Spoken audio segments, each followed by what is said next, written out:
Hello friends, welcome to simplified paramedical. आज का हमारा टॉपिक है एंटीबायोटिक्स, जिसके अंदर हम डिफरेंट टाइप के एंटीबायोटिक्स को डिटेल में समझेंगे।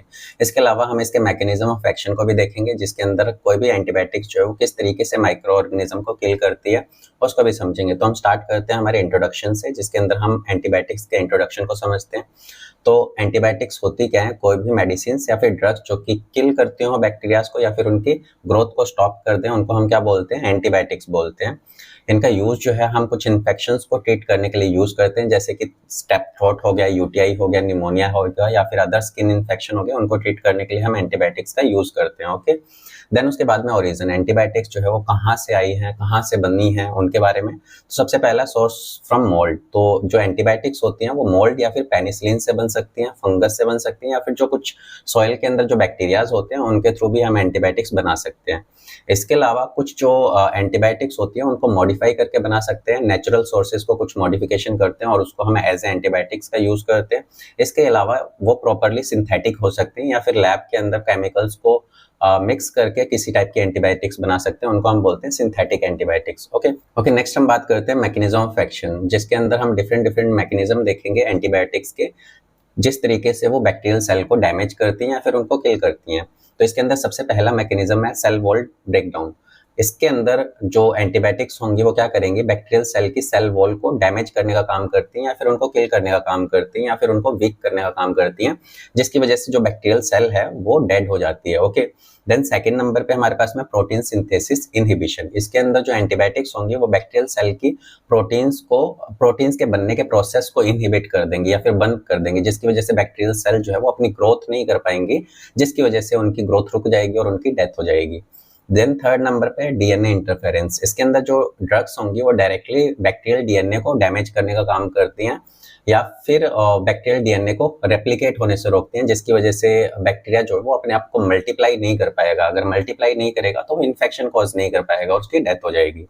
देन लास्ट में है इंपॉर्टेंस ऑफ प्रॉपर यूज। हमारे जो एंटीबायोटिक्स होते हैं उनका प्रॉपर यूज करना जरूरी क्यों होता है? तो इसके अंदर देखो, अगर हम सही तरीके से एंटीबायोटिक्स का यूज करते हैं तो हम एंटीबायोटिक रेजिस्टेंस को रोक सकते हैं। एंटीबायोटिक रेजिस्टेंस के अंदर जो हमारे बैक्टीरियाज होते हैं वो किसी भी एंटीबायोटिक्स को रिस्पॉन्स करना बंद कर देते हैं। इसी को हम क्या बोलते हैं? एंटीबायोटिक रेजिस्टेंस बोलते हैं। इसकी वजह से जो बैक्टीरियाज होते हैं वो इम्यून हो जाते हैं, जिसकी वजह से उनके ऊपर कोई भी इम्यून सिस्टम भी वर्क नहीं कर पाता है। इसके अलावा जो हमारी ड्रग्स होती हैं वो भी वर्क नहीं कर पाती हैं। ओके, इस वजह से एंटीबायोटिक्स का सही से यूज करना जरूरी होता है। ओके, नेक्स्ट हम देखते हैं टाइप्स ऑफ एंटीबायोटिक्स। कौन कौन से टाइप की एंटीबायोटिक्स हो सकती हैं उसको देखते हैं। तो इसके अंदर पहला है सेल वॉल इनहिबिटर्स। इस कैटेगरी की जो ड्रग्स होती हैं वो स्पेशली अटैक करती हैं बैक्टीरियल सेल वॉल के ऊपर, जो कि उनकी प्रोटेक्टिव कर्विंग होती है एक बैक्टीरिया की, जिसकी वजह से अगर उसकी सेल वॉल डैमेज हो जाती है तो बैक्टीरिया की डेथ हो जाती है उस वजह से। तो इसके अंदर पहला है बीटा लैक्टम्स। जो बीटा लैक्टम्स कैटेगरी की ड्रग्स होती हैं वो क्या करती हैं? बैक्टीरियल सेल वॉल के सिंथेसिस प्रोसेस को ब्लॉक कर देती हैं। मतलब जब बैक्टीरियल सेल बन रहा होगा तो उसमें जो उसकी सेल वॉल बन रही होगी, तो इस टाइप की बीटा लैक्टम ड्रग्स जो होंगी उस सेल वॉल के बनने के प्रोसेस को ब्लॉक कर देंगी। अगर सेल वॉल नहीं बन पाएगी बैक्टीरियाज की तो उनकी डेथ हो जाएगी। ओके, और इन बीटा लैक्टम्स के अंदर क्या होती है? एक बीटा लैक्टम रिंग होती है जिसका स्पेशली काम होता है इस सेल वॉल के प्रोसेस को रोक देना। देन दूसरा नो लैक्टम। कुछ ऐसी ड्रग्स भी होती हैं जिनके पास में बीटा लैक्टम रिंग नहीं होती है, बट फिर भी वो बैक्टीरियल सेल वॉल को डैमेज करने का काम करती है, उनको बोलते हैं नो लैक्टम्स। ठीक है, तो यहाँ पे बिना बीटा लैक्टम रिंग के सेल वॉल को तोड़ने का काम होगा। देन सेकंड नंबर पे हमने देखा था प्रोटीन इनहिबिटर्स। इस टाइप की कैटेगरी की जो ड्रग्स होंगी वो स्पेशली क्या करेंगे? जो बैक्टीरियल सेल के अंदर प्रोटीन सिंथेसिस का प्रोसेस होगा उसको ब्लॉक करने का काम करेंगे, जिसकी वजह से प्रोटीन प्रोडक्शन बंद हो जाएगी और बैक्टीरियाज की डेथ हो जाएगी। इसके अंदर ये किस तरीके से काम कर सकती है? इसके अंदर जो ड्रग्स होंगी या तो वो 30S राइबोसोम्स के ऊपर अटैक कर सकती हैं या फिर अटैच हो सकती हैं और उनको ब्लॉक कर सकती है। 30S राइबोसोम्स जो है वो बैक्टीरिया का स्मॉलर यूनिट होगा राइबोसोम का। अगर इसको ब्लॉक कर देते हैं तो प्रोटीन का सिंथेसाइज नहीं होगा, बैक्टीरियाज की ग्रोथ नहीं होगी, जिसकी वजह से उनकी डेथ हो जाएगी। नेक्स्ट हमारे पास में 50S राइबोसोम्स। इसके अंदर क्या होगा? जो लार्जर सब यूनिट होती है राइबोसोम्स की उसके अंदर क्या होंगी, इस कैटेगरी की जो ड्रग्स होंगी वो 50S राइबोसोम्स को ब्लॉक करेंगे, जिसकी वजह से फिर से प्रोटीन सिंथेसाइज नहीं हो पाएगा और बैक्टीरियाज की ग्रोथ रुक जाएगी और बैक्टीरियाज की डेथ हो जाएगी। ओके, तो यहाँ पे आप डायग्राम में समझ सकते हो, ये इसका राइबोसोम्स होता है, चाहे वो ह्यूमन सेल है चाहे वो बैक्टीरियल सेल है। अगर उसके अंदर राइबोसोम्स है तो उसका काम क्या होगा, प्रोटीन को सिंथेसाइज करना। और उसके अंदर भी क्या हो सकती है, 2 सब यूनिट्स हो सकती हैं, जो कि इसमें दिखा रखी हैं। ये ऊपर वाली आपकी 50S जो कि लार्जर सब यूनिट होती है और नीचे वाली 30S। इन दोनों का ही काम क्या होता है, प्रोटीन के सिंथेसिस में हेल्प करना। ओके, इनकी वजह से प्रोटीन सिंथेसाइज हो पाती है। अगर हम इनको ब्लॉक कर देते हैं तो बैक्टीरियाज अपनी प्रोटीन्स को सिंथेसाइज नहीं कर पाएंगे, जिसकी वजह से उनकी डेथ हो जाएगी। ओके, देन हमारे पास में डीएनए डैमेज। इसके अंदर जो इस कैटेगरी की जो ड्रग्स होंगी वो क्या काम करेंगी, जो हमारे बैक्टीरियाज का डीएनए होगा उस डीएनए को ब्रेक डाउन करने का काम करेंगी, उनको डैमेज करने का काम करेंगी, या फिर उनके सिंथेसिस के प्रोसेस को रोक देंगी, जिसकी वजह से अगर डीएनए सिंथेसाइज नहीं होगा, डीएनए रेप्लिकेट नहीं होगा, जिसकी वजह से क्या होगा, बैक्टीरियाज अपने आप को मल्टीप्लाई नहीं कर पाएंगे और जिसकी वजह से इन्फेक्शन रुक जाएगा। ओके, तो इसके अंदर किस तरीके से डीएनए को डैमेज कर सकते हैं, पहला है न्यूक्लिक एसिड डिसरप्टर्स। इसके अंदर इस कैटेगरी की जो ड्रग्स होंगी वह डायरेक्टली डीएनए के ऊपर अटैक करेंगी और न्यूक्लिक एसिड को ब्रेक डाउन कर देंगी, जिसकी वजह से उनका रेप्लिकेशन नहीं हो पाएगा। सेकेंड नंबर पे है फोलिक एसिड इनहिबिटर। इस कैटेगरी की ड्रग्स जो है वो डायरेक्टली डीएनए के ऊपर अटैक नहीं करती हैं, वो फोलिक एसिड को इनहिबिट कर देती हैं। फोलिक एसिड जो है वो डीएनए की फॉर्मेशन में, डीएनए को सिंथेसाइज करने के लिए एक इंपॉर्टेंट मॉलिक्यूल है। अगर उसे फोलिक एसिड नहीं मिलता है तो डीएनए जो है वो अपने आप को सिंथेसाइज नहीं कर पाएगा, जिसकी वजह से फिर से बैक्टीरिया अपने आप को रेप्लिकेट नहीं कर पाएगा और उसकी डेथ हो जाएगी। तो इस तरीके से हमारे पास में डिफरेंट टाइप की एंटीबायोटिक्स हो सकती है बैक्टीरियाज की मैकेनिज्म के बेस पे। बैक्टीरियाज किस तरीके से अपने आप को जिंदा रख पाते हैं, उनकी सेल वॉल की वजह से, उनके प्रोटीन बनने के प्रोसेस की वजह से, उनके मल्टीप्लिकेशन की वजह से। हम इन्हीं मेन चीज़ों को अगर टारगेट करते हैं और उनको रोक देते हैं या फिर उनको डैमेज कर देते हैं तो क्या होगा, बैक्टीरियाज की डेथ हो जाएगी और इस वजह से इस तरीके से हम जो एंटीबायोटिक्स है उनका यूज कर सकते हैं बैक्टीरियाज को किल करने के लिए। ओके, अब हमारे पास में टाइप्स के अलावा हम इसके क्लासिफिकेशन को भी समझते हैं कि इन डिफरेंट कैटेगरी की टाइप्स की जो ड्रग्स है उनके अंदर कौन कौन सी ड्रग्स जो है वो इंक्लूड हो सकती हैं। ओके, तो हम देखते हैं classification of antibiotics. Classification of antibiotics में हमारे पास में 3 मेन कैटेगरी है। पहली सेल वॉल इनहिबिटर्स, ऐसी ड्रग्स जो कि सेल वॉल को तोड़ने का काम करेंगे। सेकंड प्रोटीन इनहिबिटर्स, जो कि प्रोटीन सिंथेसिस के प्रोसेस को डिसरप्ट कर देंगे। थर्ड हमारे पास में डीएनए डैमेज, जिसके अंदर जो ड्रग्स होंगे वो डीएनए को डैमेज करने का काम करेंगी। अब जो सेल वॉल इनहिबिटर्स है उसके अंदर पहला हमने देखा था बीटा लैक्टम्स हो सकती है, बीटा लैक्टम्स की कैटेगरी हो सकती है। देन दूसरा नो लैक्टम्स की कैटेगरी हो सकती है। प्रोटीन इनहिबिटर्स में 30S राइबोसोम सब यूनिट के ऊपर अटैक कर सकते हैं ड्रग्स के थ्रू। देन 50S राइबोसोम्स के सब यूनिट को हम क्या कर सकते हैं, ब्लॉक कर सकते हैं। डीएनए डैमेज के अंदर हम न्यूक्लिक एसिड को डिसरप्ट कर सकते हैं, न्यूक्लिक एसिड को डायरेक्टली डैमेज कर सकते हैं, या फिर हम फोलिक एसिड इनहिबिटर्स का यूज करते हैं जो कि डीएनए के सिंथेसिस के प्रोसेस में हेल्प करता है। ओके, तो ये हमारे पास में कुछ मेन कैटेगरीज हैं। अब हम इनके अंदर देखेंगे कौन कौन सी और कैटेगरीज आ सकती हैं और कौन कौन से टाइप्स आ सकते हैं।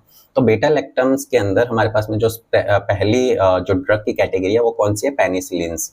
दूसरे नंबर पे सिफेलोस्पोरिन्स है। थर्ड नंबर पे कार्बापेनम है। फोर्थ पे मोनोबैक्टम है एंड फिफ्थ में हमारे पास में बीटा लैक्टम इनहिबिटर्स हैं। ओके, देन नो लैक्टम्स के अंदर हमारे पास में ग्लाइकोपेप्टाइड्स हैं। तो ये हमारे सेल वॉल को इनहिबिट करने वाली कैटेगरीज हैं। देन अगर हम 30S राइबोसोम सब यूनिट की बात करें तो इसके अंदर अमाइनो ग्लाइकोसाइड्स आ जाएंगे। इसके अलावा टेट्रासाइक्लिन्स जो है वो भी क्या करेंगे, 30S राइबोसोम्स के सब यूनिट को ब्लॉक करने का काम करेंगे। 50S राइबोसोम्स की सब यूनिट को ब्लॉक करने का काम मैक्रोलिड्स करते हैं। देन न्यूक्लिक एसिड को डिसरप्ट करने का काम कौन कर सकते हैं, फ्लोरोक्विनोल्स कर सकते हैं। और फोलिक एसिड इनहिबिटर्स के अंदर सल्फोनामाइड्स जो है उनका यूज करते हैं, जो कि फोलिक एसिड सिंथेसिस को ब्लॉक कर देते हैं, जिसकी वजह से बैक्टीरिया अपने आप को मल्टीप्लाई नहीं कर पाता है, रेप्लिकेट नहीं कर पाता है। तो ये हमारे पास में कुछ कॉमन कैटेगरीज हैं जिसके अंदर हम डिफरेंट टाइप के ड्रग्स देखेंगे, जिससे कि हमें पता लगेगा कि वो सेल वॉल को इनहिबिट करती हैं, प्रोटीन्स के बनने के प्रोसेस को रोकती हैं, या फिर डीएनए को डायरेक्टली डैमेज करती है। तो पेनिसिलिन्स के अंदर जो हमारे ड्रग्स होंगे उसको देखते हैं। तो पेनिसिलिन्स के अंदर जो हम कॉमन ड्रग्स का यूज करते हैं वो है amoxicillin, second penicillins B, third ampicillins. Okay, cephalosporins के अंदर सिफेट्रिएक्सोन होगा, सेकंड नंबर पे सिफोरोक्सिन होगा और थर्ड पे सिफेलेक्सिन होगा। नेक्स्ट कार्बापेनम के अंदर हमारे पास में इमिपेरम होगा, मेरोपेनम होगा और एटापेनम होगा। मोनोबैक्टम के अंदर जो हमारी ड्रग्स होंगे उसके अंदर एजिट्रोनम होगा।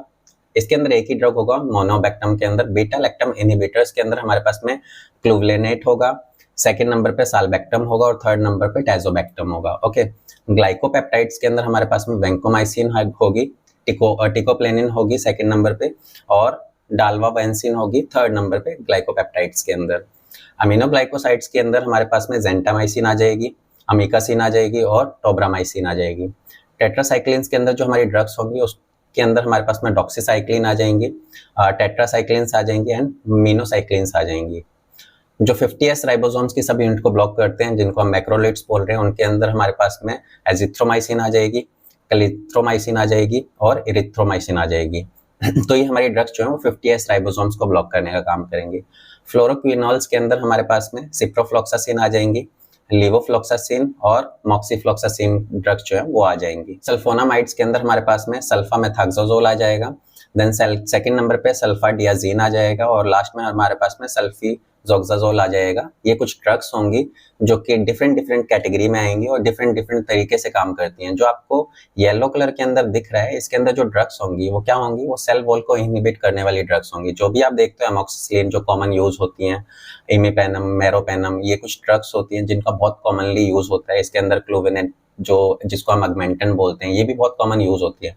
ये जो येलो कलर के अंदर जितनी भी आपको ड्रग्स दिख रही हैं और जितनी भी कैटेगरीज की ड्रग्स दिख रही है, इनका काम क्या होता है, सेल वॉल को इनहिबिट करना, बैक्टीरियाज की सेल वॉल को तोड़ने का काम होता है।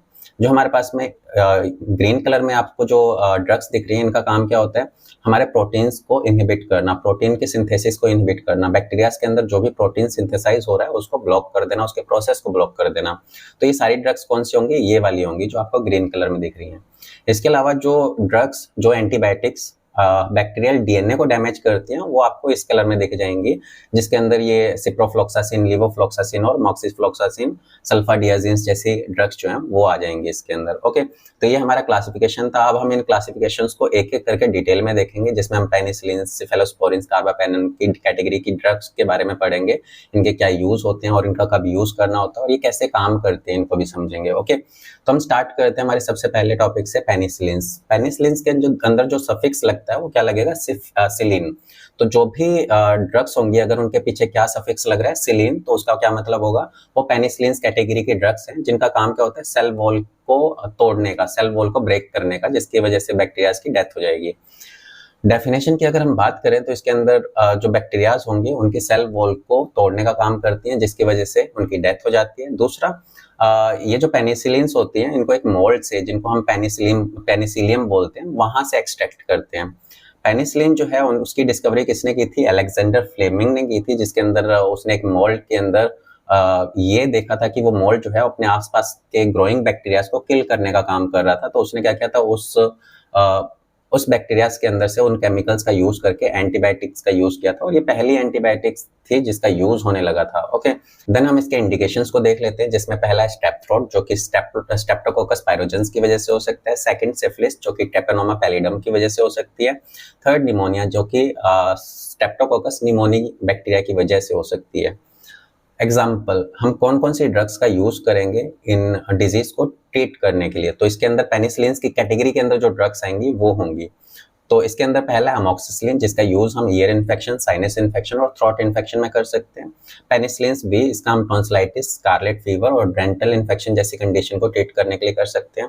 थर्ड, एम्पिसिलिन, जिसका यूज हम ब्लैडर इन्फेक्शन, मेनिंजाइटिस और गैस्ट्राइटिस जैसी कंडीशन को ट्रीट करने के लिए करेंगे। नेक्स्ट हम देखते हैं मैकेनिज्म ऑफ एक्शन, किस तरीके से पेनिसिलिन जो है वो बैक्टीरियल सेल वॉल को डैमेज करने का काम करती हैं, उसको समझते हैं। तो इसके अंदर पहला है मैकेनिज्म ऑफ एक्शन के अंदर ये क्या करती हैं, कुछ एंजाइम्स को इनहिबिट कर देती हैं, जो कि सेल वॉल सिंथेसिस में हेल्प करते हैं, जिसकी वजह से क्या होगा, उसकी सेल वॉल वीक हो जाएगी और इसकी वजह से बैक्टीरियल सेल की डेथ हो जाएगी।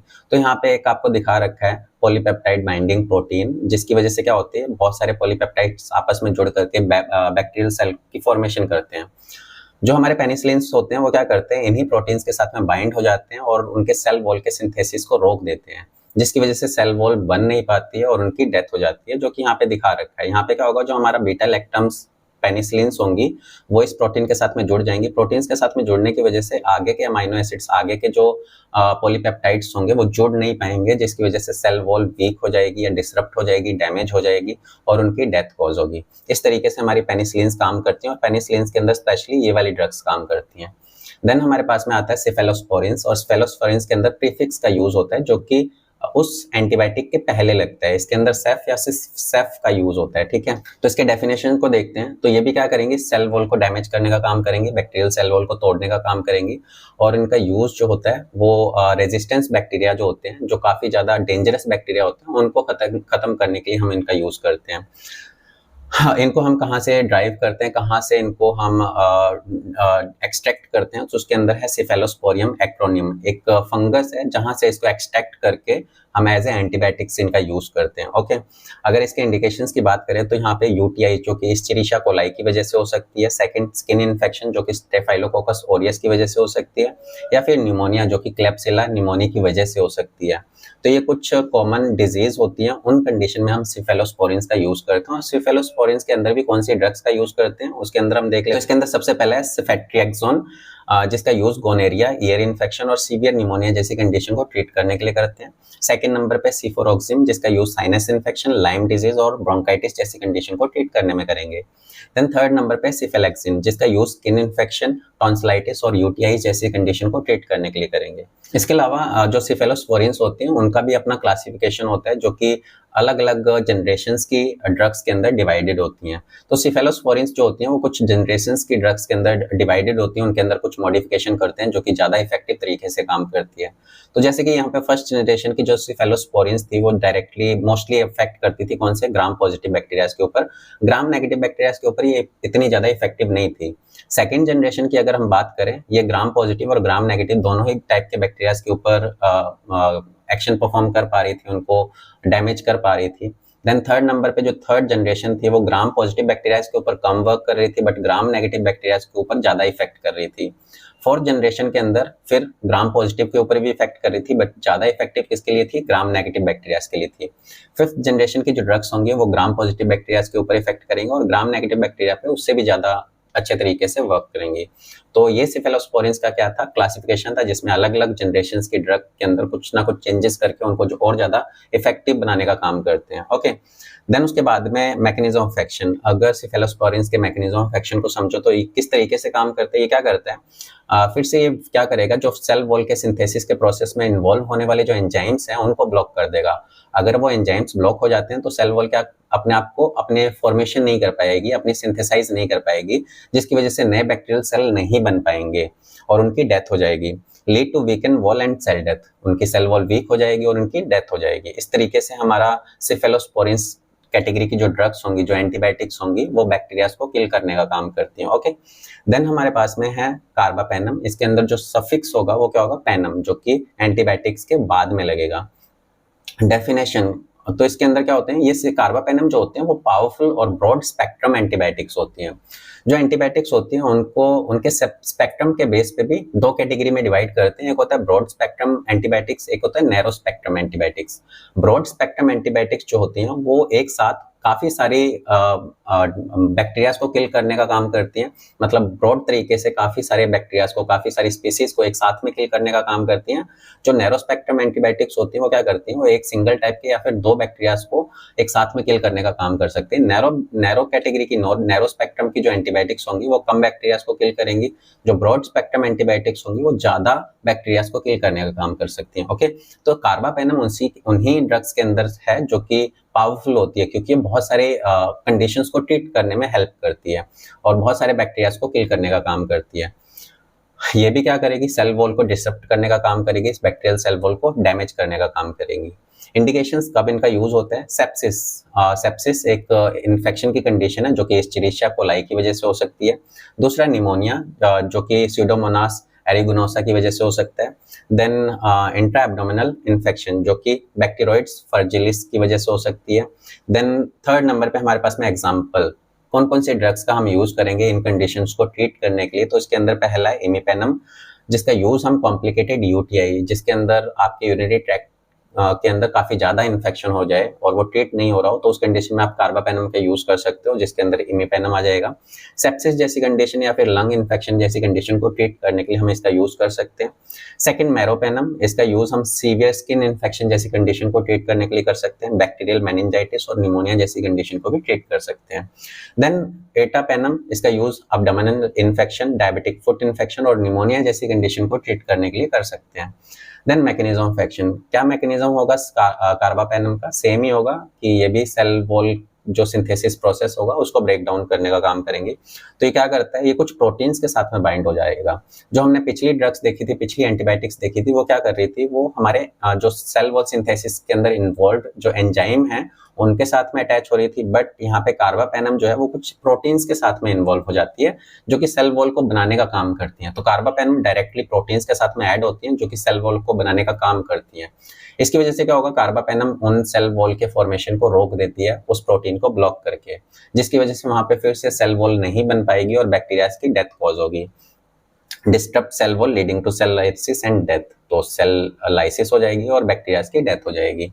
तो इस तरीके से कार्बापेनम कैटेगरी की ड्रग्स होंगी वो काम करती हैं। ओके, देन हम बात करते हैं मोनोबैक्टम। मोनोबैक्टम के बारे में अगर हम बात करें तो इसके अंदर जो सफिक्स यूज होगा वो नम होगा। ठीक है, अगर इसके डेफिनेशन की बात करें तो ये स्पेशली टारगेट करता है ग्राम नेगेटिव बैक्टीरियाज को और उनकी सेल वॉल को ब्रेक करने का काम करता है। ओके, इसके अलावा मोनोबैक्टम के अंदर सिंगल बीटा लैक्टम रिंग होती है, ठीक है, जो कि उन बैक्टीरियाज को किल करने में हेल्प करती है। इंडिकेशंस कब हम इनका यूज करते हैं, यूटीआई इस्चेरिशिया कोलाई की वजह से जो होता है उसको ट्रीट करने में। सेकंड है रेस्पिरेटरी इन्फेक्शन जो कि स्यूडोमोनास एरिगोनोसा की वजह से हो सकता है। सेकंड सेप्टिसीमिया, इसके अंदर एंटेरोबैक्टर जो स्पीसीज होती है उसकी वजह से सेप्टिसीमिया जैसी कंडीशन आ सकती है। इन कंडीशंस को ट्रीट करने के लिए हम मोनोबैक्टम्स का यूज करते हैं और इसके अंदर जो मोस्ट कॉमन ड्रग्स होंगी उनको हम देख लेते हैं। एजिट्रियोनम एक, इसके अंदर जो ड्रग है वो सिर्फ एक ही ड्रग है इस कैटेगरी के अंदर जिसका यूज हम सीरियस लंग इन्फेक्शन में, यूटीआई और सेप्सिस जैसी कंडीशन को ट्रीट करने में करते हैं। ओके, देन उसके बाद में मैकेनिज्म ऑफ एक्शन किस तरीके से काम करेगा, तो ये भी क्या करेगा, सेल वॉल के सिंथेसिस के प्रोसेस को ब्लॉक कर देगा फिर से, जिसकी वजह से सेल वॉल नहीं होने की वजह से बैक्टीरियाज वीक हो जाएंगी और उनकी डेथ हो जाएगी। देन इसके बाद में हम देखते हैं बीटा लैक्टम इनहिबिटर्स, जिसके अंदर जो सफिक्स होगा वो क्या होगा, बैक्टम होगा। ठीक है, तो बीटा लैक्टम इनहिबिटर्स और इसका सफिक्स बैक्टम। इसकी डेफिनेशन की बात करें, protect other antibiotics from bacterial enzyme. तो बीटा लैक्टम इनहिबिटर जो है वो कोई एंटीबायोटिक्स नहीं है, ये बीटा लैक्टम इनहिबिटर्स जो हैं वो कुछ कंपाउंड्स हैं जो कि दूसरी एंटीबायोटिक्स के साथ में अटैच हो जाती हैं और बैक्टीरियल जो एंजाइम्स होती हैं उनको ब्लॉक करने का काम करती हैं। ओके, तो यहाँ पे क्या करती हैं, ये प्रोटेक्ट करती हैं दूसरी एंटीबायोटिक्स को बैक्टीरियल एंजाइम से। मान लो आपने पेनिसिलिन दिया किसी पेशेंट को, बट वहां पे जो बैक्टीरियाज थे वो क्या कर रहे थे, पेनिसिलिन को ब्रेक कर रहे थे, पेनिसिलिन को जो है खत्म कर दे रहे थे, उनके ऊपर पेनिसिलिन का कोई इफेक्ट नहीं हो रहा था। वो पेनिसिलिन के इफेक्ट करने के लिए बैक्टीरिया जो है वो कुछ एंजाइम्स रिलीज करने लग जाते हैं। एंटीबायोटिक रेजिस्टेंस की कंडीशन में कुछ एंजाइम्स को रिलीज करते हैं, जिसकी वजह से क्या होता है, जो पेनिसिलिन है वो ब्रेक डाउन हो जाती है। तो इस तरीके से पेनिसिलिन जो है वो अपना फंक्शन परफॉर्म नहीं कर पाती है। इसके लिए हम क्या करते हैं, उस पेनिसिलिन के साथ में बीटा लैक्टम इनहिबिटर्स को ऐड कर देते हैं। कुछ केमिकल कंपाउंड होते हैं जो कि उन पेनिसिलिन के साथ में ऐड कर देते हैं। तो जो ये बीटा लैक्टम इनहिबिटर्स होंगे वो क्या करेंगे, बैक्टीरियल एंजाइम को ब्लॉक कर देंगे। अब बैक्टीरियल एंजाइम अगर ब्लॉक हो गए तो हमारी जो एंटीबायोटिक होगी पेनिसिलिन वो इजिली बैक्टीरिया को किल कर पाएगी। ओके, तो यहाँ पे beta lactamase inhibitor bacterial enzymes को ब्लॉक करने का काम करते हैं ताकि एंटीबायोटिक्स जो है वो इजिली उस बैक्टीरिया को खत्म कर पाए। ओके, देन उसके बाद में है ब्लॉक बीटा लैक्टमेज एंजाइम। ये क्या करता है, बैक्टीरिया एक एंजाइम रिलीज करता है जिसको बोलते हैं बीटा लैक्टमेज एंजाइम, उसको ब्लॉक करने का काम करते हैं। और बीटा लैक्टमेज एंजाइम जो है वो पेनिसिलिन के एक्शन को खत्म कर देता है, पेनिसिलिन के फंक्शन को खत्म कर देता है। ओके, देन उसके बाद में हम इसके इंडिकेशंस को देखते हैं। तो इंडिकेशंस के अंदर रेस्पिरेटरी इन्फेक्शन, तो जो कि किसकी वजह से हो सकता है, हीमोफिलस इन्फ्लुएंजा की वजह से हो सकता है। सेकंड है यूटीआई जो कि कैलिप्सेला न्यूमोनिया की वजह से हो सकती है। इंट्रा एब्डोमिनल इन्फेक्शन जो कि बैक्टीरियोइड्स फ्लैजेलिस की वजह से हो सकती है। ओके, देन इसके अंदर जो मोस्ट कॉमन ड्रग का हम यूज करते हैं वो कौन सी होगी, क्लूविलेनेट, जिसको हम क्लूविलेनिक एसिड भी बोलते हैं। ये क्लूविलेनिक एसिड जो है उसको हम क्या करते हैं, अमोक्सिसिलिन के साथ में ऐड कर देते हैं। तो क्या होगा, अमोक्सिसिलिन के साथ में अगर हम क्लूविलेनिक एसिड को ऐड कर देते हैं तो एक हम ड्रग बनती है जिसको हम अगमेंटिन बोलते हैं और जो कि काफी कॉमन है।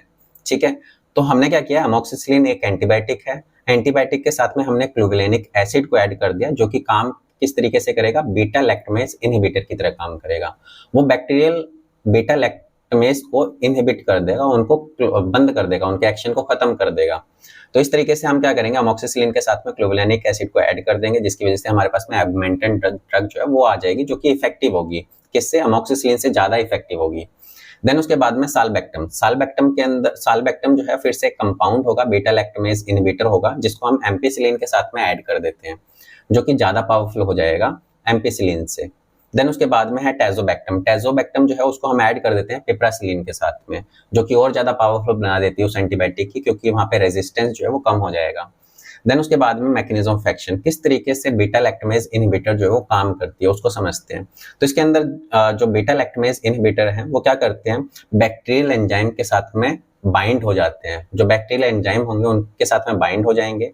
बाइंड होने के बाद में क्या करेंगे, जो एंटीबायोटिक उनके साथ में है उस एंटीबायोटिक के इफेक्टिवनेस को इंक्रीज कर देंगे। ठीक है, किस तरीके से उसको समझते हैं, तो इस डायग्राम में समझते हैं बीटा लैक्टमेज इनहिबिटर्स को। यहाँ पे क्या होगा, एक ड्रग है, जैसे कि मान लो यहाँ पे अमोक्सिसिलिन है।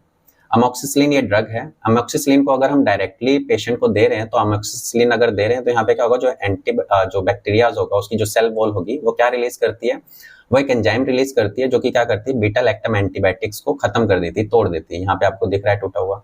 तो जो भी आप बीटा लैक्टमेज जो ड्रग है उसको डायरेक्टली अगर पेशेंट को देखते हो, तो बैक्टीरियल सेल वॉल या फिर बैक्टीरिया जो है वो कुछ एंजाइम रिलीज करती हैं, जो कि इस बीटा लैक्टम एंटीबायोटिक्स को ब्रेक कर देती हैं, जिसकी वजह से उन एंटीबायोटिक्स का इफेक्ट उस बैक्टीरिया के ऊपर नहीं आ पाता है, बैक्टीरिया किल नहीं हो पाते हैं। अब दूसरी कंडीशन में हम क्या करते हैं, इसी पेनिसिलिन के ऊपर हम क्या करते हैं, या फिर अमोक्सिसिलिन के ऊपर क्या करते हैं, बीटा लैक्टमेज इनहिबिटर को ऐड कर देते हैं। बीटा लैक्टम इनहिबिटर्स जैसे कि क्लुवलेनेट हो गया, साल्बेक्टम हो गया, टैजोबैक्टम हो गया, इनमें से हम कुछ भी ऐड कर देते हैं इस एंटीबायोटिक के साथ में। अब बीटा लैक्टमेज इनहिबिटर को ऐड करने के बाद में क्या होगा, पहले तो बीटा लैक्टमेज इनहिबिटर क्या करेगा, जो बैक्टीरियाज के थ्रू एंजाइम्स रिलीज हो रहे हैं उनको खत्म कर देगा। अब बैक्टीरिया कोई भी एंजाइम रिलीज करेगा पेनिसिलिन को खत्म करने के लिए या फिर उन एंटीबायोटिक्स को खत्म करने के लिए, तो बीटा लैक्टमेज इनहिबिटर क्या करेगा, सबसे पहले उन एंजाइम्स को खत्म कर देगा।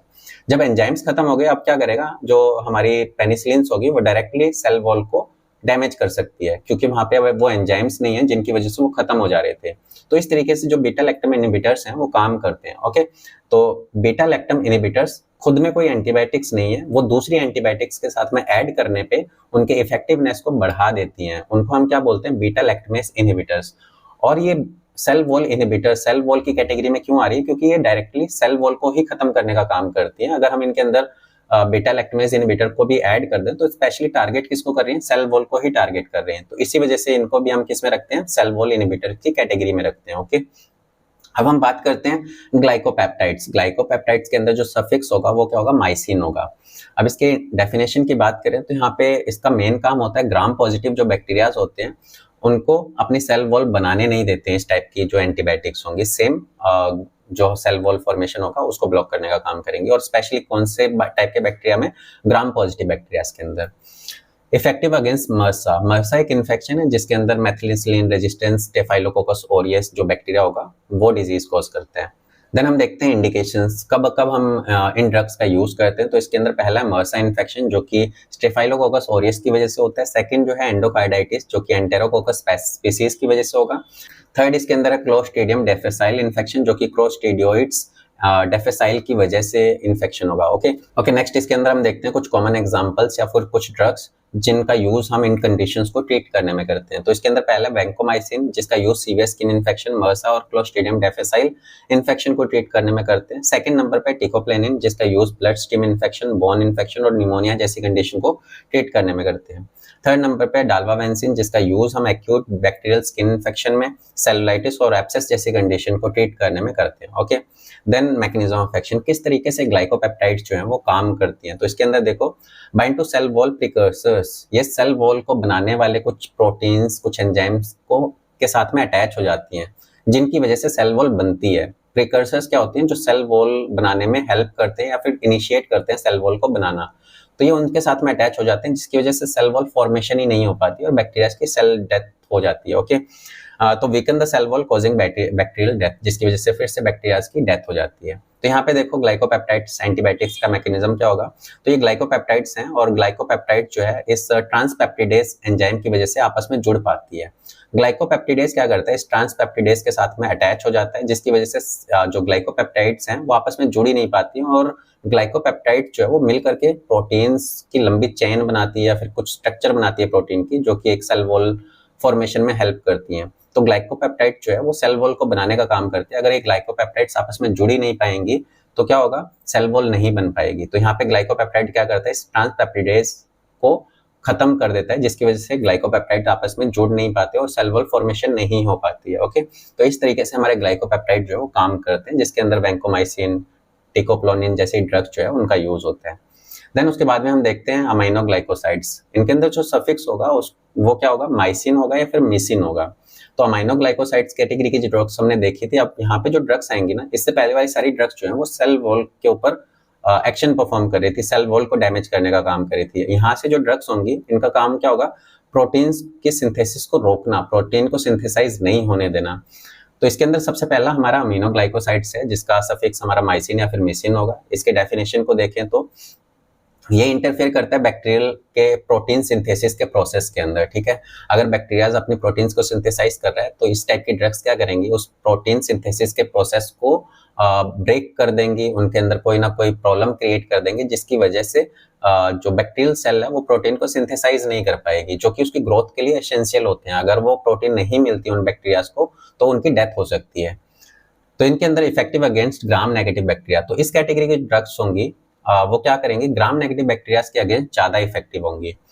तो इनके इंडिकेशंस देखते हैं कब हमें इनका यूज करना चाहिए। तो पहला है यूटीआई, जो कि एस्चेरिशिया कोलाई की वजह से हो रहा है, वहां इसका यूज कर सकते हैं। सेप्टिसीमिया, जो कि स्यूडोमोनास एरिगोनोसा की वजह से हो सकता है। देन एंडोकार्डाइटिस, जो कि एंटेरोबैक्टर स्पीसीज की वजह से हो सकता है उन कंडीशन के अंदर। तो कौन कौन सी ड्रग्स का हम इनके अंदर यूज करेंगे, तो इसके अंदर पहला है जेंटामाइसिन, जिसका यूज सीवियर यूटीआई, सेप्सिस और बोन इन्फेक्शन जैसी कंडीशन को ट्रीट करने में कर सकते हैं। सेकंड नंबर पे अमीकासिन, जिसका use lung infection, serious UTI और एब्डोमेन इन्फेक्शन के अंदर हम इनका यूज करेंगे। थर्ड नंबर पे टोब्रामाइसिन, जिसका यूज हम सिस्टिक फाइब्रोसिस, निमोनिया और आई इन्फेक्शन जैसी कंडीशन को ट्रीट करने में करेंगे। ओके, अब हम इसके मैकेनिज्म ऑफ एक्शन को देखते हैं, किस तरीके से अमीनो ग्लाइकोसाइड जो है वो एक्शन परफॉर्म करती हैं या फिर किस तरीके से प्रोटीन सिंथेसिस के प्रोसेस को रोकने का काम करती हैं।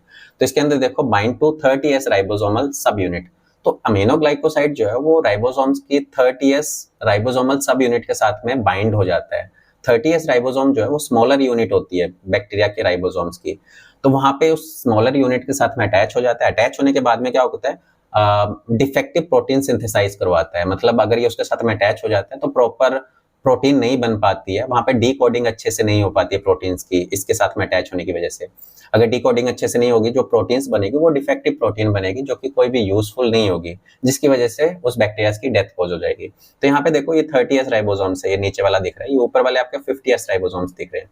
तो यहाँ पे अमीनो ग्लाइकोसाइड्स क्या करेंगे, इन 30S, ये आपको अमीनो ग्लाइकोसाइड्स रेड कलर में दिख रहा है, तो ये जो अमीनो ग्लाइकोसाइड्स है वो 30S राइबोसोम्स में यहाँ अटैच हो सकते हैं, यहाँ अटैच हो सकते हैं, यहाँ अटैच हो सकते हैं, किसी भी प्रोसेस के अंदर।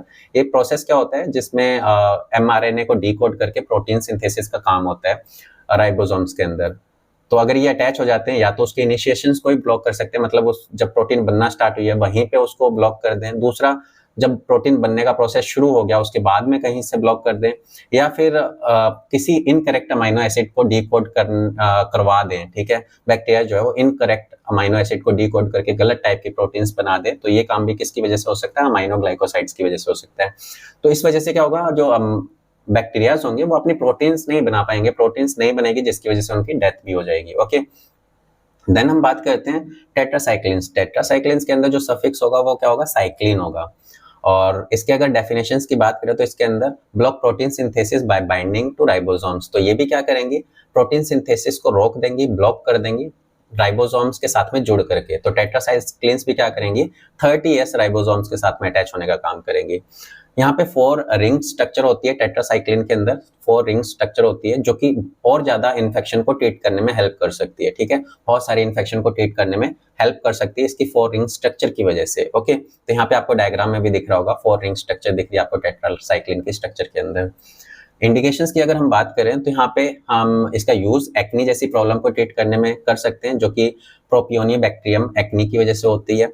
देन लाइम डिजीज, जो कि बोरेलिया बर्गडोफेरी की वजह से हो सकती है। देन क्लेमाइडिया ट्रोंकोमेटिस की वजह से हो सकती है। ओके, नेक्स्ट हम देखते हैं कुछ एग्जांपल्स, कुछ ड्रग्स जो कि इन कंडीशंस को ट्रीट करने में हेल्प करेंगी। तो इसके अंदर पहला है डॉक्सीसाइक्लिन, जिसका यूज एक्ने, मलेरिया और लाइम डिजीज जैसी कंडीशन को ट्रीट करने में करते हैं। टेट्रासाइक्लिन, जिसका यूज एक्ने, कोलेरा और सिफिलिस जैसी कंडीशन को ट्रीट करने में करते हैं।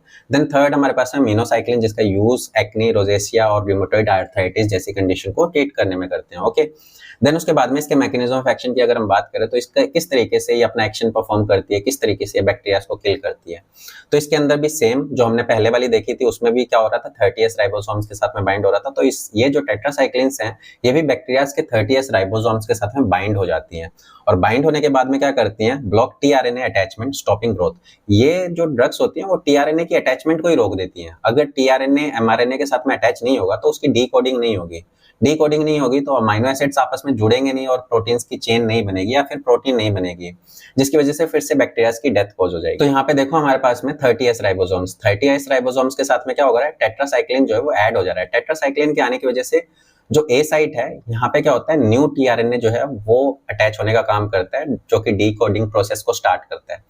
तो इस अटैचमेंट को रोकने का काम कौन कर रहा है, टेट्रासाइक्लिन कर रहा है। अगर टेट्रासाइक्लिन यहाँ पे इस एमआरएनए को ब्लॉक कर देता है तो टीआरएनए इसके साथ में जुड़ नहीं पाएगा। अगर जुड़ेगा ही नहीं तो यहाँ पे इस अमीनो एसिड्स की लंबी चेन नहीं बनेगी या फिर ग्लाइकोपेप्टाइड्स की नई चेन नहीं बनेगी, ठीक है, जिसकी वजह से कोई नई प्रोटीन्स भी नहीं बन पाएगी और बैक्टीरिया की डेथ कॉज हो जाएगी। ओके, नेक्स्ट हम देखते हैं मैक्रोलिड्स, जिनका सफिक्स क्या होगा, थ्रोम्बोमाइसिन। अब इनकी डेफिनेशन की बात करें, ये भी क्या करते हैं, बैक्टीरिया को स्टॉप करने के लिए उनके प्रोटीन्स के बनने के प्रोसेस को रोक देते हैं या फिर इनहिबिट कर देते हैं। और इनके अंदर लार्ज लैक्टोन रिंग की स्ट्रक्चर होती है, इनकी जो स्ट्रक्चर होती है उसके अंदर लार्ज लैक्टोन रिंग होता है, जिसकी वजह से ये काफी ज्यादा इफेक्टिव हो सकती हैं।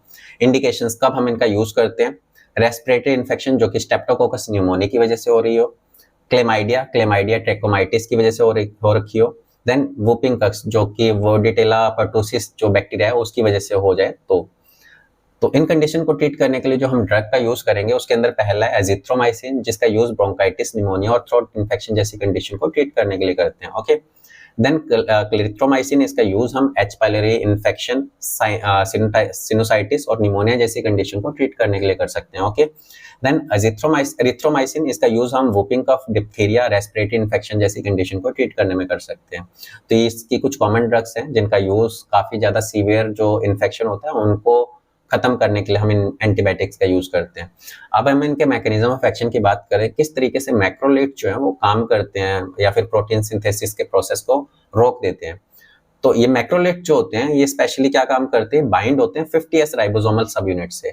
मतलब जो बैक्टीरिया का जो राइबोसोम्स होगा उसके अंदर जो बड़ी सब यूनिट होती है राइबोसोम्स की, जिसको हम 50S राइबोसोम्स बोलते हैं, ये भी क्या करती है, प्रोटीन सिंथेसिस में हेल्प करती है। मतलब प्रोटीन सिंथेसिस करवाने के लिए वहां पे क्या होने चाहिए, एमआरएनए के तीनों टाइप होने चाहिए, राइबोसोमल आरएनए होना चाहिए, एमआरएनए होना चाहिए जिसके ऊपर मैसेज लिखा हुआ है, और टीआरएनए होना चाहिए जो कि उसको डिकोड करने का काम कर रहा है। तो ये सारे जो आरएनए हैं आपस में मिलकर प्रोटीन्स को बनाने का काम करते हैं। यहाँ पे जो स्पेशली राइबोसोमल आरएनए के अंदर जो 50S राइबोसोम है वो ब्लॉक कर दिया जाता है, किसके थ्रू, मैक्रोलिड्स के थ्रू। तो यहाँ पे आपका जो ये वाला 50S राइबोसोम्स है वो क्या होगा, इस 50S राइबोसोम्स के साथ में अटैच हो जाएगा आपका मैक्रोलिड्स, जिसकी वजह से क्या होगा, प्रोटीन सिंथेसिस जो है वो ब्लॉक हो जाएगा, आपका जो प्रोटीन बनने का प्रोसेस है वो रुक जाएगा, जिसकी वजह से डिफेक्टिव प्रोटीन बनेगी और बैक्टीरिया जो है उसके ऊपर सर्वाइव नहीं कर पाएगा और उसकी डेथ हो जाएगी। ओके, नेक्स्ट हम बात करते हैं फ्लोरोक्विनोल्स, जिसके अंदर सफिक्स जो होगा फ्लोक्सासिन होगा। तो जो भी एंटीबायोटिक्स होंगे उनके पीछे क्या लगेगा, फ्लोक्सासिन लगेगा। अगर इसके डेफिनेशन की बात करें तो यहाँ पे क्या होता है, इस टाइप की जो ड्रग्स होंगी, अभी हमने जो देखी थी वो सारी की सारी प्रोटीन्स को इनहिबिट करने वाली, प्रोटीन्स को रोकने वाली ड्रग्स थी। अब हम बात करेंगे ऐसी ड्रग्स जो कि बैक्टीरिया के डीएनए के ऊपर अटैक करें और डीएनए के ऊपर अटैक करने की वजह से वो अपने आप को रेप्लिकेट नहीं कर पाएंगी, जिसकी वजह से उनकी ग्रोथ रुक जाएगी, जिसकी वजह से उनकी डेथ हो जाएगी। तो यहाँ पे क्या करेंगे, disturb DNA replication by blocking enzymes. तो फ्लोरोक्विनोल्स क्या करते हैं, कुछ एंजाइम्स को ब्लॉक कर देते हैं जिसकी वजह से डीएनए अपने आप को रेप्लिकेट नहीं कर पाएगा। ओके, देन उसके बाद में इफेक्टिव अगेंस्ट वेरियस इन्फेक्शन, ये काफी सारे इन्फेक्शंस के अगेंस्ट काफी ज्यादा इफेक्टिव हो सकता है फ्लोरोक्विनोल्स की कैटेगरी की ड्रग्स। इंडिकेशंस कब हम इनका यूज करते हैं, पहला यूटीआई जो कि एस्चेरिशिया कोलाई की वजह से होगी, सेकंड रेस्पिरेटरी इन्फेक्शन जो कि हीमोफिलस इन्फ्लुएंजा की वजह से हो सकती है, देन जीआई इन्फेक्शन जो कि साल्मोनेला स्पीसीज की वजह से हो सकती है। तो इन कंडीशन को ट्रीट करने के लिए जो हम ड्रग यूज करते हैं उसके अंदर सबसे पहले सिप्रोफ्लॉक्सासिन, आपने काफी नाम भी सुना होगा, जिसका यूज यूटीआई, बैक्टीरियल डायरिया और बोन इन्फेक्शन जैसी कंडीशन को ट्रीट करने में करते हैं। सेकंड लिवोफ्लॉक्सासिन जिसको हम सिनोसाइटिस, निमोनिया और प्रोस्टेटाइटिस जैसी कंडीशन को ट्रीट करने में हम यूज करते हैं। ओके, देन मॉक्सीफ्लॉक्सासिन जिसका यूज हम स्किन इन्फेक्शन, ट्यूबरकुलोसिस और रेस्पिरेटरी इन्फेक्शन जैसी कंडीशन को ट्रीट करने में करते हैं। ओके, तो ये कुछ ड्रग्स हैं जिनका यूज हम कहाँ पे करते हैं, बैक्टीरियल डीएनए को डैमेज करने के लिए, उनके रेप्लिकेशन को रोकने के लिए। ठीक है, अगर इसके मैकेनिज्म ऑफ एक्शन की बात करें तो किस तरीके से ये काम करता है, ये फ्लोरोक्विनोल्स कैटेगरी की ड्रग्स जो हैं, इसके अंदर पहला है block DNA gyrase and topoisomerase 4। तो ये जो फ्लोरोक्विनोल्स होते हैं क्या करते हैं, ये बैक्टीरियल डीएनए के जो एक कुछ स्पेसिफिक एंजाइम्स होते हैं, जैसे कि डीएनए गायरेज एक एंजाइम है या फिर टोपोआइसोमरेज 4 एक एंजाइम है, इनको ब्लॉक कर देने का काम करते हैं। इनके ब्लॉक करने से क्या होगा, डीएनए अपना रेप्लिकेशन नहीं कर पाएगा, और रेप्लिकेशन नहीं कर पाएगा अगर कोई भी स्पीसीज, उनकी डेथ हो जाती है। अगर ह्यूमंस भी अगर अपने आप को रीपॉपुलेट ना करें, अपने आप को उनका रेप्लिकेशन ना करें, तो क्या होगा, उनकी डेथ हो जाती है। तो इसी तरीके से बैक्टीरियाज भी अपने आप को रेप्लिकेट नहीं कर पाते हैं, नए बैक्टीरियाज नहीं बना पाते हैं डीएनए के डैमेज होने की वजह से। ठीक है, तो इस तरीके से हमारे फ्लोरोक्विनोल्स जो है आपस में काम करते हैं। ओके, नेक्स्ट हम देखते हैं सल्फोनामाइड्स। सल्फोनामाइड्स के अंदर सफिक्स नहीं होता, प्रीफिक्स होता है, और इस टाइप की ड्रग्स जो होंगी उनके आगे सल्फा लगा होगा। ठीक है, जो एंटीबायोटिक्स होंगी उनके आगे सल्फा लगता है। तो डेफिनेशंस की अगर हम बात करें, ये क्या करती हैं, सिंथेटिक एंटीबायोटिक्स होती हैं जो कि फोलिक एसिड प्रोडक्शन को ब्लॉक कर देती हैं। ठीक है, जो डीएनए के फॉर्मेशन के लिए हेल्प करता है। तो फोलिक एसिड क्या होता है, डीएनए सिंथेसिस में हेल्प करता है। अगर हमने क्या किया, एंटीबायोटिक्स के हेल्प से इन फोलिक एसिड को बंद कर दिया, तो क्या होगा, डीएनए अपने आप को सिंथेसाइज नहीं कर पाएगा फोलिक एसिड की कमी की वजह से, जिसकी वजह से फिर से बैक्टीरिया की डेथ कॉज होगी। Among the first antibiotic use, ये हम सबसे पहले यूज कर सकते हैं, मतलब इन कंडीशंस को ट्रीट करने के लिए। ओके, देन हमारे पास में इंडिकेशंस के अंदर हम किन के अंदर यूज करते हैं, इसका यूटीआई, एस्चेरिशिया कोलाई की वजह से होता है, उसको ट्रीट करने में, रेस्पिरेटरी इन्फेक्शन जो कि हीमोफिलस इन्फ्लुएंजा की वजह से होगा, या फिर टॉक्सोप्लाज्मोसिस जो कि टॉक्सोप्लाज्मा गोनेडी की वजह से हो सकती है। तो इन कंडीशंस को ट्रीट करने के लिए जो हम ड्रग का यूज करते हैं उसके अंदर हमारे पास में पहला है सल्फा मेथोक्साजोल, जिसका यूज हम यूटीआई, निमोनिया और ब्रोंकाइटिस जैसी कंडीशन को ट्रीट करने में करेंगे। देन सेकंड नंबर पे है सल्फाडियाजिन, जिसका यूज हम टॉक्सोप्लाज्मोसिस, रूमेटिक फीवर और यूटीआई जैसी कंडीशन को ट्रीट करने में करते हैं। नेक्स्ट हमारे पास में सल्फिजोक्साजोल, जिसका यूज ईयर इन्फेक्शन, यूटीआई और रेस्पिरेटरी इन्फेक्शन की कंडीशन को ट्रीट करने में करते हैं। ओके, देन हमारे पास में मैकेनिज्म ऑफ एक्शन के अंदर ये किस तरीके से काम करते हैं उसको देखते हैं। तो ये क्या करते हैं, ब्लॉक कर देती हैं डिहाइड्रोफोलेट सिंथेज को। तो एक एंजाइम होता है जो कि फोलिक एसिड सिंथेसिस में हेल्प करता है। अब अगर हम इस एंजाइम को ब्लॉक कर दें, फोलिक एसिड सिंथेज को अगर हम ब्लॉक कर देते हैं, तो क्या होगा, आगे फोलिक एसिड नहीं बन पाएगा। देखो आगे यहाँ पे क्या होगा, सल्फोनामाइड्स क्या कर रहे हैं, जो पैराबेंजोइक अमीनो एसिड जो है उसके साथ में ग्लूटामेट और ट्रेप्टिडिन जो है वो ऐड हो जाते हैं। तो आगे जाकर के क्या करते हैं, इस एंजाइम की हेल्प से फोलिक एसिड बनाते हैं जो कि डिहाइड्रोफोलेट होता है। अगर फोलिक एसिड सिंथेसिस हो जाता है तो उसके अलावा भी कुछ ड्रग्स होती हैं जो कि क्या करते हैं, उसके आगे वाले स्टेप्स को रोकने का काम करती हैं, जिसमें डिहाइड्रोफोलेट रिडक्टेज को भी ब्लॉक कर देती है, जिसकी वजह से आगे फोलिनिक एसिड नहीं बन पाता है और जो कि डीएनए के सिंथेसिस के लिए रिक्वायर होता है। अगर फोलिक एसिड नहीं बन पा रहा है और हमारा सल्फोनामाइड्स इस फोलिक एसिड बनने के प्रोसेस के अंदर जगह जगह से अगर इनको ब्लॉक कर दे रहा है, तो फोलिक एसिड जो है वो नहीं बन पाएगा, और फोलिक एसिड नहीं बनेगा तो डीएनए जो है वो अपने आप को सिंथेसाइज नहीं कर पाएगा, अपने आप को रेप्लिकेट नहीं कर पाएगा। अगर डीएनए रेप्लिकेशन नहीं हो रहा है तो बैक्टीरिया की डेथ कॉज हो जाएगी। ओके, देन इसके अंदर prevent folic acid production, stopping growth, और फोलिक एसिड का प्रोडक्शन कम हो जाएगा तो क्या होगा, या खत्म हो जाएगा तो क्या होगा, उनकी ग्रोथ भी रुक जाएगी और उनकी डेथ हो जाएगी।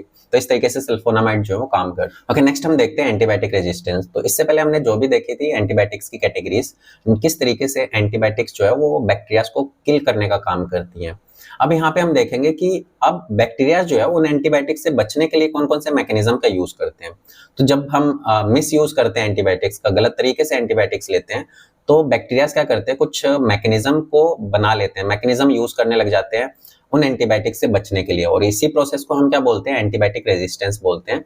जिसके बाद क्या होता है, अगर हमने सही से एंटीबायोटिक्स का यूज नहीं कर रहे हैं, करेक्ट डोज नहीं ले रहे हैं और गलत तरीके से यूज कर रहे हैं, तो जो बैक्टीरिया होते हैं अपने आप को रेजिस्टेंस कर लेते हैं और उन एंटीबायोटिक्स के अगेंस्ट कोई भी एक्टिविटी शो नहीं करते हैं या फिर कोई भी इफेक्ट नहीं होता है बैक्टीरियाज के अगेंस्ट में। तो इसके अंदर कॉजेस क्या होते हैं एंटीबायोटिक रेजिस्टेंस के, तो इसका पहला यूज होगा ओवर यूज और मिस यूज। मेन क्या होगा, ओवर यूज करना एंटीबायोटिक्स का या फिर मिस यूज करना।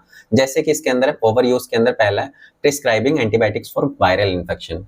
आपको कभी भी कोल्ड और फ्लू जैसी कंडीशन आती है, आप जब डॉक्टर के पास में या फिर मेडिकल स्टोर पे जाते हो तो क्या करता है, कुछ एमोक्सिसिलिन कुछ और ड्रग्स लिख देता है जो कि एंटीबायोटिक्स होती हैं।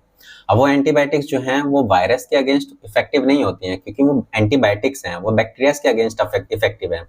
तो अगर वायरल इन्फेक्शन के टाइम पे अगर आप एंटीबायोटिक्स का यूज कर रहे हो तो वो उसका मिस यूज है, ठीक है। और जिसकी वजह से बैक्टीरिया जो है वो अपने लिए एक तरीके से रेजिस्टेंस डेवलप कर लेते हैं, ताकि उन ड्रग्स का बाद में इफेक्ट ही ना हो। ओके, देन उसके बाद में wide spread use in agriculture and life stock. इसके अलावा जो एंटीबायोटिक्स होते हैं उनका वाइड स्प्रेड यूज होता है, पूरे वर्ल्ड के अंदर इसका यूज होता है, एग्रीकल्चर में यूज होता है, और जो लाइफ स्टॉक्स होते हैं, जो भी पशु वगैरह होते हैं, जो भी जानवर होते हैं, उनके अंदर भी इनका यूज किया जाता है उनको ट्रीट करने के लिए। ओके, तो वहां पे इनका ओवर यूज होने लग गया, एग्रीकल्चर्स में भी बहुत ज्यादा ओवर यूज होने लग गया, जिसकी वजह से एंटीबायोटिक रेजिस्टेंस जैसी कंडीशन डेवलप हो जाती है। इसके अलावा मिस यूज के अंदर पहला होता है not completing the full course of antibiotics. जब डॉक्टर ने आपको प्रिस्क्राइब की होती है कि आपको ये ड्रग जो है वो कंटिन्यूअसली 7 डेज के लिए लेनी है या फिर 2 हफ्ते के लिए लेनी है, तो हम क्या करते हैं, जैसे ही एंटीबायोटिक्स का असर आने लगता है और हम थोड़ा अच्छा फील करने लगते हैं तो क्या करते हैं, हम उसको रोक देते हैं, क्योंकि हमें बेटर फील होने लगता है और हमें लगता है कि हम सही हो गए हैं। तो उस कंडीशन में हम उसके फुल कोर्स को कंप्लीट नहीं करते हैं, और कंप्लीट नहीं करने से होता क्या है, सारे माइक्रो ऑर्गेनिज्म तो नहीं मरे होंगे, कुछ ना कुछ जिंदा होते हैं, और वो जिंदा माइक्रो ऑर्गेनिज्म क्या करते हैं, अपने आप को थोड़ा सा ग्रो, अपने आप को डेवलप करते हैं, अपने आप को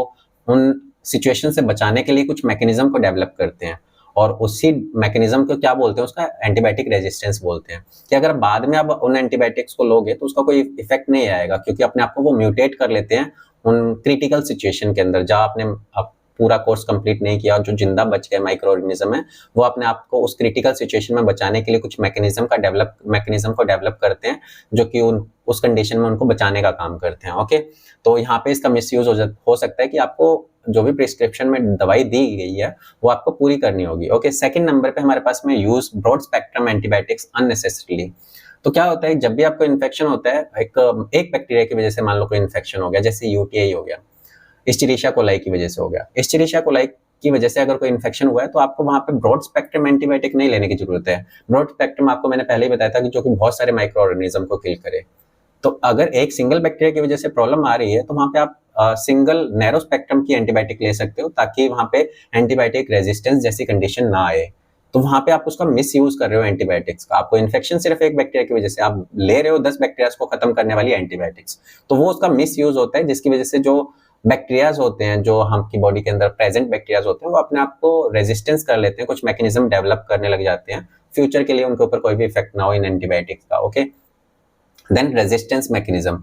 अब ये जो एंटीबायोटिक्स होती हैं वो अपने अंदर रेजिस्टेंस कैसे क्रिएट करती हैं, क्या क्या कर सकती हैं ये जो बैक्टीरियाज होते हैं, बैक्टीरियाज अपने अंदर रेजिस्टेंस को क्रिएट करने के लिए क्या क्या कर सकते हैं उसको समझते हैं। तो इसके अंदर पहला एंजाइम प्रोडक्शन। तो ये जो बैक्टीरियाज हैं ये क्या करती हैं, कुछ एंजाइम्स को बनाने लग जाती हैं। जैसे हमने देखा था बीटा लैक्टमेज एंजाइम, जो कि पेनिसिलिन जैसी ड्रग को इनइफेक्टिव कर दे रहा है। पेनिसिलिन काफी इफेक्टिव ड्रग थी जब इसकी डिस्कवरी हुई थी, सबसे पहली ड्रग थी। अब जब हम उसका लगातार मिस यूज करते आ रहे थे तो कुछ बैक्टीरियाज ने क्या किया, रेजिस्टेंस डेवलप कर लिया, जिसकी वजह से क्या होगा, पेनिसिलिन का इफेक्ट जो है उन बैक्टीरियाज के ऊपर नहीं आ रहा था। पेनिसिलिन उन माइक्रो ऑर्गेनिज्म को, उन बैक्टीरिया को खत्म नहीं कर पा रही थी। तो बैक्टीरियाज ने क्या किया, एक एंजाइम को प्रोड्यूस करना स्टार्ट कर दिया, जिसको बोला beta lactamase enzyme. Beta lactamase क्या कर रहा था, उन बीटा लैक्टम रिंग को ही डैमेज कर दे रहा था, जिसकी वजह से वो एंटीबायोटिक जो है वो डैमेज हो जा रही थी, एंटीबायोटिक्स का इफेक्ट नहीं आ पा रहा था। ठीक है, जैसे इसमें लिखा हुआ है destroy antibiotics like penicillins and सिफेलोस्पोरिन्स। तो बैक्टीरिया जो है जो कि प्रोड्यूस करता है बीटा लैक्टमेज को, वो डिस्ट्रॉय कर देता है एंटीबायोटिक को, जैसे कि पेनिसिलिन्स हो गई या फिर सिफेलोस्पोरिन्स हो गई।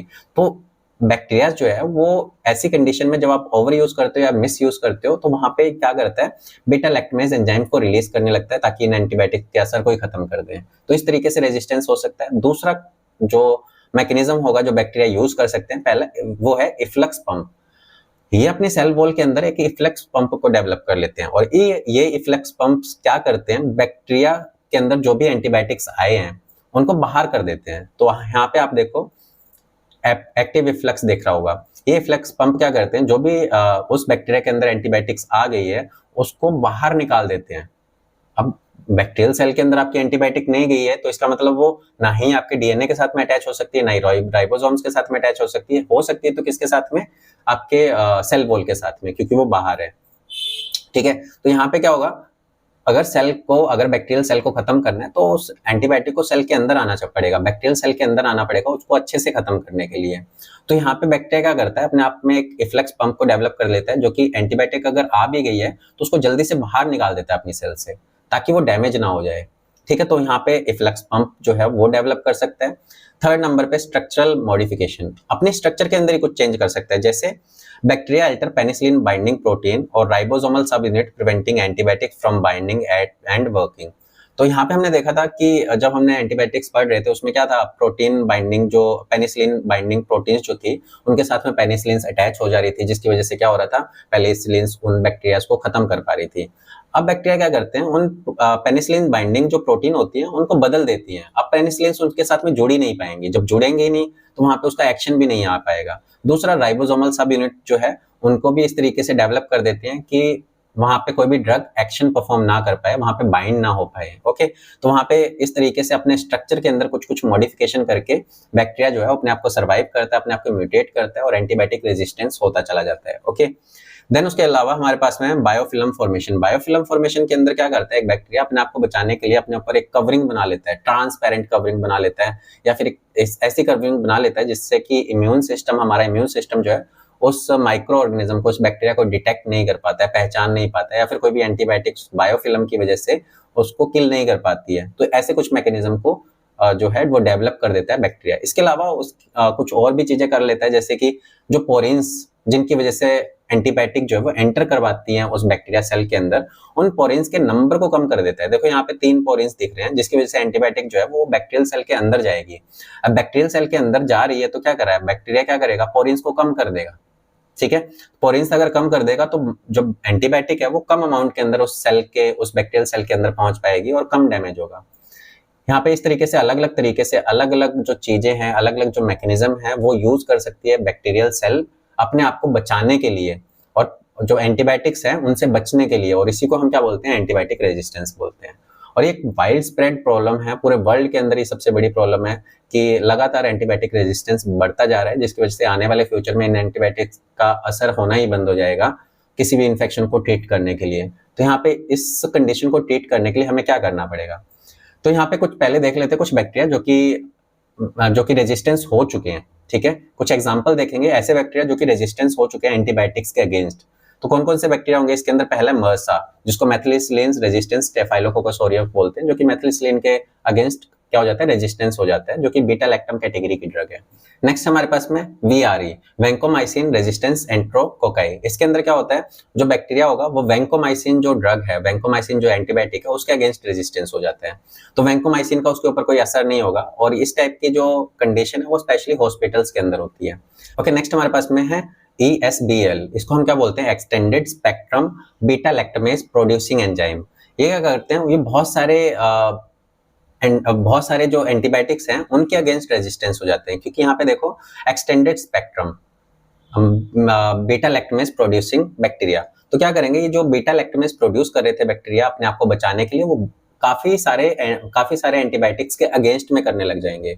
मतलब वो जो बीटा लैक्टमेज इनहिबिटर को बना रहे थे बैक्टीरिया, वो बहुत सारी ड्रग्स के अगेंस्ट में काम करेगा, ताकि उन एंटीबायोटिक्स का असर जो है उन बैक्टीरिया के ऊपर ना आ पाए। ठीक है, और जो कि बहुत सारे एंटीबायोटिक्स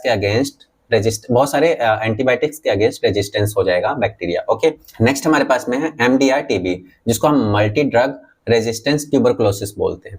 इसके अंदर जो बैक्टीरिया होगा, जो माइकोबैक्टीरियम ट्यूबरकुलोसिस होगा, वो रेजिस्टेंस हो जाता है जो फर्स्ट लाइन ऑफ टीबी की ड्रग्स होती हैं, जो टीबी को ट्रीट करने वाली जो हम ड्रग्स देते हैं। अगर स्पेशली हम बात करें आइसोनियाजिड और रिफेम्पिसिन, ये फर्स्ट लाइन ड्रग होती हैं टीबी को ट्रीट करने के लिए, या फिर माइकोबैक्टीरियम ट्यूबरकुलोसिस को खत्म करने के लिए।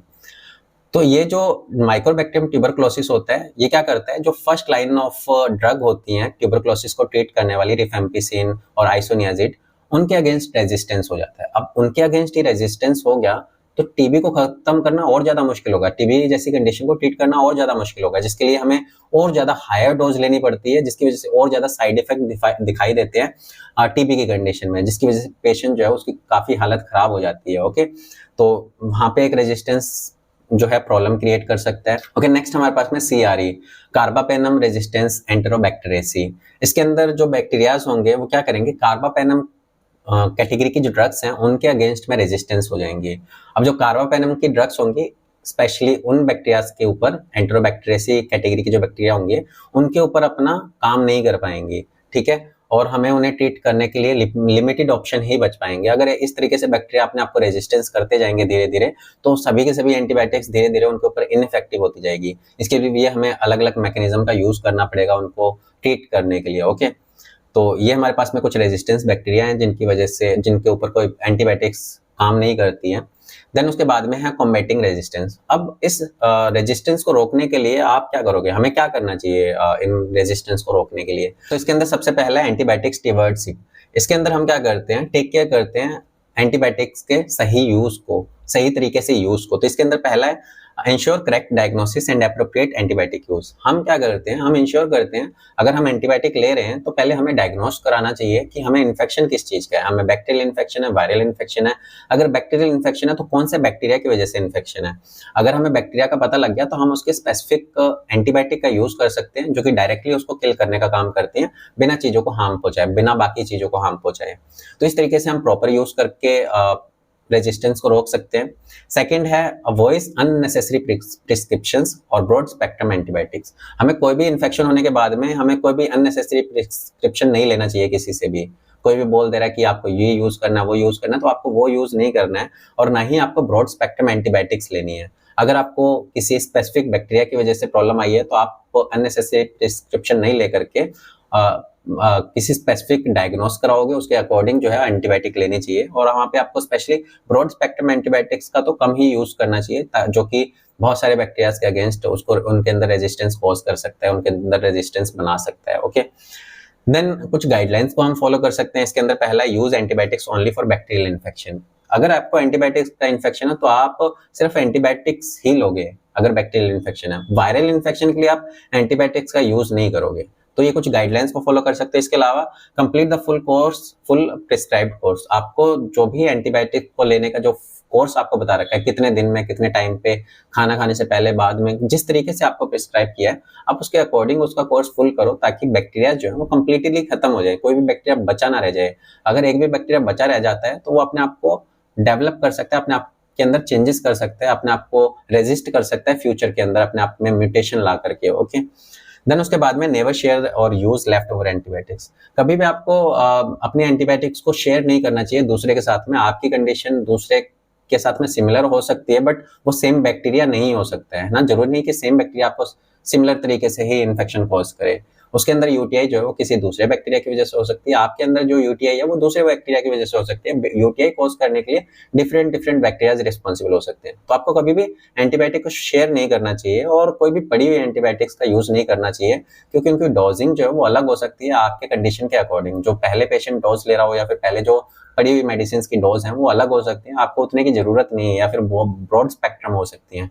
तो बहुत सारे रीजन होते हैं और हम इन गाइडलाइंस को फॉलो करके इन रेजिस्टेंस को रोक सकते हैं, बैक्टीरियल रेजिस्टेंस को रोक सकते हैं। ओके, तो इस तरीके से ये हमारा बैक्टीरियल रेजिस्टेंस था और उसके एग्जांपल्स थे और किस तरीके से हम बैक्टीरियल रेजिस्टेंस को रोक सकते हैं। Okay, thank you for watching. I hope आपको ये वीडियो इन्फॉर्मेटिव लगी होगी। अगर आपको वीडियो इन्फॉर्मेटिव लगती है तो आप इस वीडियो को लाइक कर सकते हो, कमेंट कर सकते हो, इस वीडियो को शेयर कर सकते हो। इसके अलावा इससे रिलेटेड कंटेंट आपको टेलीग्राम चैनल पे, फेसबुक पे या फिर हमारी वेबसाइट पे मिल जाएगा। आप वहाँ विजिट कर सकते हैं, जिसके लिंक डिस्क्रिप्शन में मिल जाएंगे। Thank you.